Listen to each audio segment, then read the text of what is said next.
27 صفر اور ستمبر کا مہینہ تھا، تو 622 عیسوی تھی۔ تو ادھر ہے مدینہ اور ادھر ہے جبل ثور۔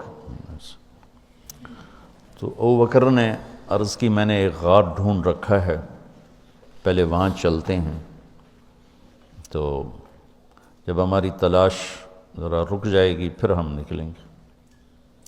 تو اللہ کے نبی پنجوں کے بل چل رہے تھے، پنجوں کے بل، پنجوں کے بل اس لیے چل رہے تھے کہ پاؤں کا نشان دیکھ کر کھوجی پیچھے نہ پہنچ جائے۔ یہ ایک علم تھا جو اب مٹ گیا ہے، چونکہ سڑکیں پکی ہو گئیں تو چور کا نشان ختم ہو جاتا ہے۔ جب سڑکیں کچی ہوتی تھیں تو اس کے قدموں کو کھوجی پہچانتا ہوا چلتا چلتا چلتا اس کے گھر پہنچ جاتا تھا، چاہے وہ 100 میل ہوتا تھا۔ تو یہ کوئی مکہ سے غار ثور 3 میل تھا، تو آپ ایسے جا رہے تھے ایسے۔ ابو بکر کبھی آپ کے آگے چلتے کبھی پیچھے چلتے، کبھی آگے چلتے کبھی پیچھے چلتے۔ تو آپ نے پوچھا یہ کیا کرتے؟ کبھی آگے کبھی پیچھے۔ تو کہنے لگے اخاف الرصد فامشی امامک، اخاف الطلب فامشی خلفک۔ جب مجھے یہ خیال آتا ہے کہ کوئی آگے چھپا ہوا حملہ آور حملہ نہ کر دے دشمن تو میں آگے ہو جاتا ہوں، جب مجھے خیال آتا ہے پیچھے سے کوئی پہنچ نہ جائے تو میں پیچھے ہو جاتا ہوں، اس طرح۔ تو آپ نے بہت شکریہ ادا کیا ان کا۔ جب پہاڑ پہ چڑھنے کا وقت آیا تو آپ کی انگلیاں زخمی ہو گئی تھیں ایسے چلتے چلتے۔ کس قدر نبی اسباب کی رعایت کر رہے ہیں، اسباب کی رعایت کتنی ضروری ہے۔ تو ابو بکر نے آپ کو کندھے پہ بٹھایا اپنی کمر پہ، اور غار جبل ثور ایسے سیدھا پہاڑ ہے ایسے، میری آج تک ہمت نہیں ہوئی چڑھنے کی، حالانکہ کتنے سالوں سے اللہ لے جا رہا۔ تو آپ کو اپنے کمر پہ بٹھا کے اوپر پورا پہاڑ اوپر چڑھے، پھر آپ کو باہر کھڑا کر دے گا، آپ اندر نہیں جائیں گے۔ خود اندر گئے، ایسے اس کو ٹٹول ٹٹول کے جتنے سوراخ تھے پتھروں سے بند کر دیے، سوراخ باقی بچ گئے۔ تو اپنی پگڑی اتاری، پھاڑ پھاڑ کے سوراخ بند کی، پھر سوراخ باقی تھے، کرتا اتارا اور پھاڑ پھاڑ کے سوراخ بند کیے۔ ایک باقی رہ گیا جس میں وہ سانپ تھا۔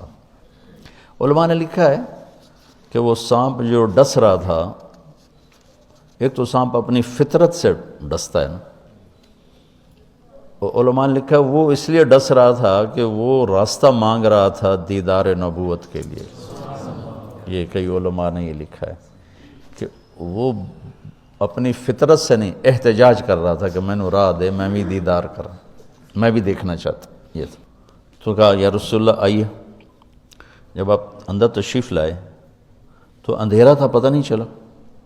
تھوڑی سی روشنی ہوئی تو دیکھا ابو بکر کا نہ کرتا تھا نہ عمامہ۔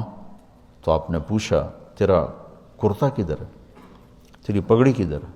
تو انہوں نے اشارہ کیا کہ یہ سارے سوراخ تھے۔ تو اللہ کے نبی کی آنکھیں چھلک پڑیں، اور آپ نے ایک دم بے ساختہ کہا یا اللہ میں ابو بکر سے راضی ہوں، تو بھی اس سے راضی ہو جا اور اسے جنت میں میرا ساتھی بنا دے۔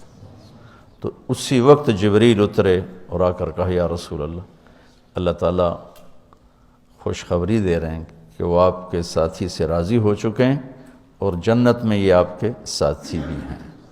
یہ خوشخبری ہے کہ یہ جنت میں آپ کے ساتھی ہیں۔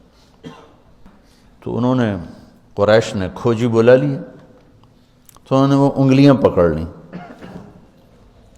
اور ان انگلیوں پہ چلتے چلتے چلتے جبل ثور پہنچا دیا۔ تو اللہ نے ان کے آنے سے پہلے، غار کا دہانہ بڑا ہے، ایک بیل ہو گیا، اس کے بیچ میں مکڑیوں نے جالے پھیلا دیے، ایک کبوتری نے تن کے رکھ کے انڈے دے دی۔ تو ان کے جانے سے پہلے 2 کام ہو چکے تھے۔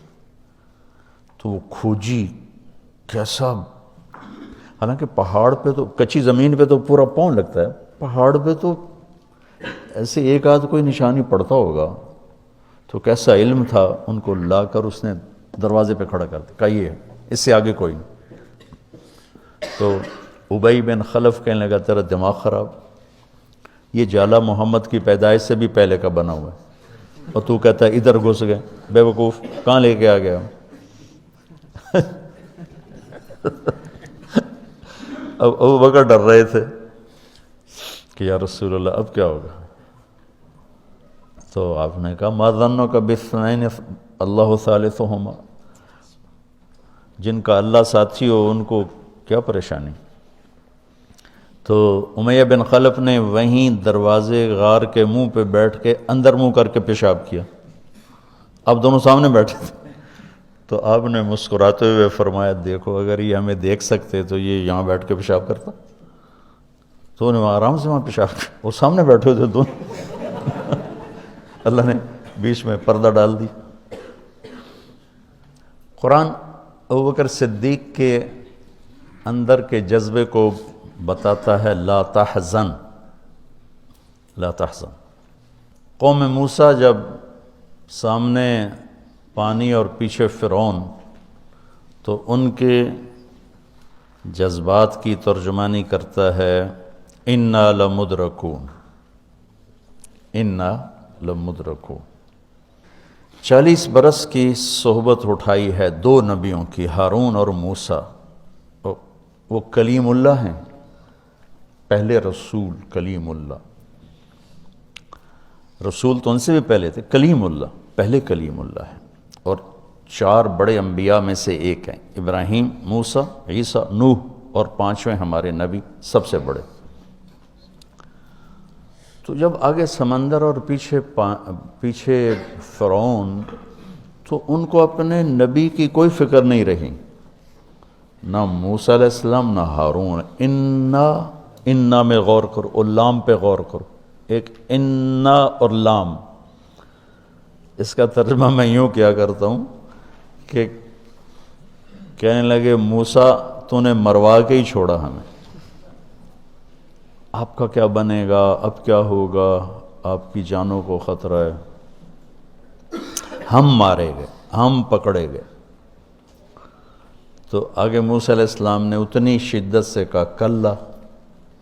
کلا کا ترجمہ میں یوں کیا کرتا ہوں کہ ہو تسی اسے لیک کہ یا تسی پانی ڈوب جاؤ یا تو فرعون لتر مارے، لیکن ان معی ربی، میرا رب میرے ساتھ ہے، مجھے بچائے گا تو میری تو فعل تم بھی بچو گے۔ تو انا لمدرکون ان کے ذہن کی عکاسی کرتا ہے، پستی ذہن کہ صرف اپنی پڑ گئے، اور لا تحزن عکاسی کرتا ہے کہ ابراہیم ابوبکر اپنی جان کا اگر خوف ہوتا تو لفظ آتا لا تخف، انہیں غم لگ گیا اپنے نبی کا کہ اب میرے نبی کا کیا ہوگا۔ تو حزن اپنے لیے نہیں، اپنے دوسرے کے لیے، آپ کی اب آپ کا کیا بنا، اب میرے نبی کا کیا بنے گا، اس کیفیت کے لیے قرآن نے اس میں عظمت صدیق ہے، لا تحزن، کہ انہیں اپنا کوئی فکر نہیں تھا، انہیں فکر پڑ گیا نبی کی۔ تو انہوں نے کہا ان اللہ معنا، اور ان اللہ معنا صدیق کو بھی اپنے ساتھ لے لیا، تیرے میرے دونوں کے ساتھ اللہ ہے، فکر۔ موسیٰ علیہ السلام نے صرف اپنے آپ کو لیا ان کے اس جملے کی وجہ سے، ان معی ربی، میرا رب میرے ساتھ۔